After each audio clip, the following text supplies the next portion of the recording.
one or the other, a series where we take variants from any class and see if they either live up to or exceed expectations or are below par and not worth the time and effort. Today will be a battle of the titans, a test of true and strength. From the overload champion Toxic Brainz to the charismatic potential of Party Brainz, who will come out on top? Let's get started.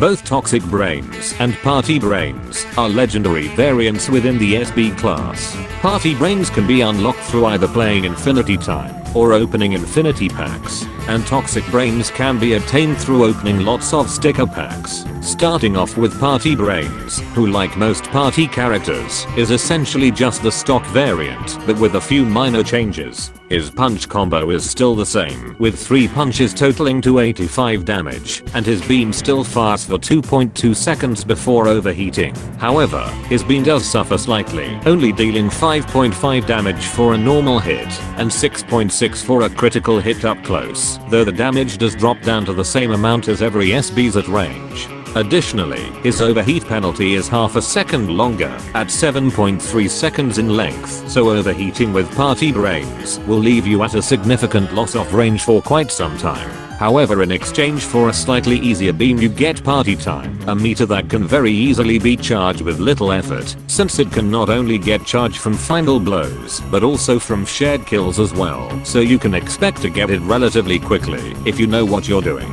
Once Party Time is activated, for the next 25 seconds, you will move 50% faster, deal 25% more damage, and gain 25% damage resistance. Additionally, if you activate it below half health, it will heal you up to half, making it a great clutch in tight situations. Overall, a fairly solid and powerful variant with a meter that can be charged fairly quickly if the player knows when to engage and when to pick their fights. We then move over to Toxic Brainz, who takes this concept on a more extreme scale, so he will require a slightly different form of play. Upfront in his initial form, Toxic Brainz is rather weak, only dealing 60 damage total for his 3-punch combo, so scoring kills will be noticeably more difficult with him at first. His beam also suffers as well, for whilst it fires at 600 rounds per minute and can fire for up to 2.3 seconds before suffering an overheat, leaving it unavailable for the next 6.8 seconds, the same as stock SB. Its damage is rather pitiful, dealing only 3.5 damage for a normal hit and 4.2 for a critical hit up close, making the beam extremely weak and barely able to kill anything more than cannon fodder. Toxic Brainz, however, does get 2 perks, one of which greatly aids him in how much he can deal, and one not so much. The lesser of these two is the toxic damage over time, which deals 2 damage every second. For the next 3 seconds after last hitting an enemy, or up to 3 damage every second if they are within close proximity of them. But the main star attraction is his legendary meter, Toxic Overload. This is one of the 3 meters in the game to have unique charging conditions, and in Toxic Brainz' case, it has the potential to be the easiest to charge in the right circumstances, as all that is needed to charge the meter are 15 punches without dying.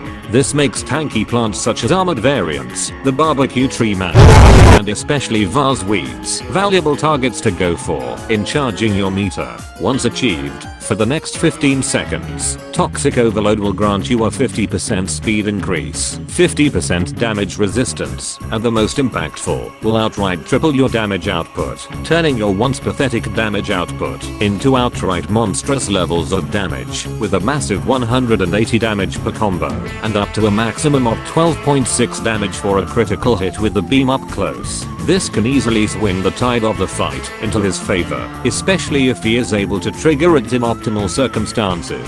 Now, when comparing the two, both variants have their advantages in some cases and disadvantages in others. For Party Brainz, being that his status as a character is essentially the exact same as the stock variant, but only sacrificing a small amount of performance for his beam in exchange for the powerful meter of Party Time, which essentially makes him just as powerful as stock in his base form. and an even better version of him when accessing party time. Additionally, because the meter can be charged with shared vanquishes, it does mean that if there are opponents that are too risky to face, then you can simply just deal enough damage from a distance to quality for a shared, and then as long as a teammate follows up and kills the enemy that you've damaged, you'll get credit towards your meter. Though because its requirement is still based on kills, there will be occasions where you can't charge the meter due to the enemies being too risky to face and can't do much about them, since your beam is generally much weaker.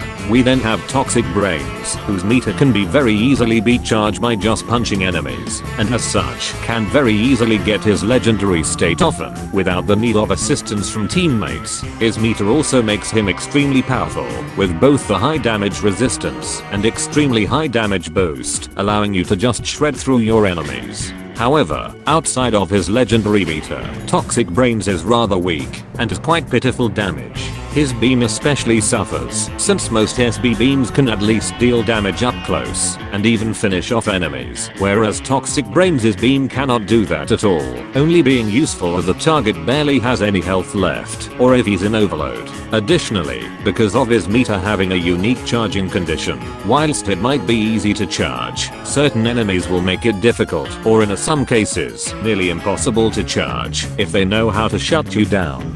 It's essentially a choice between, do you want to play a variant that functions exactly like stock except with a slightly weaker beam, in exchange for a meter that can be charged either by playing aggressive or playing fairly safe, or by playing as a variant that initially starts out as rather weak and whose meter is only charged by playing very aggressive but can become immensely strong for a brief period of time. It is because of his more flexibility and capabilities outside of his meter and not having to rely on it all the time that I personally believe Party Brainz to be the better variant out of the two. While yes, Toxic Brainz does have the potential to outshine him in the best case scenario of lobbies because of how weak he initially is and how much he relies on his meter to function, the edge goes to Party Brainz in that he can function normally as a variant without needing a legendary mode to carry him. Be sure to come back for the next episode in 2 weeks. Thanks for watching, and don't forget to subscribe for more shit like this. Have fun.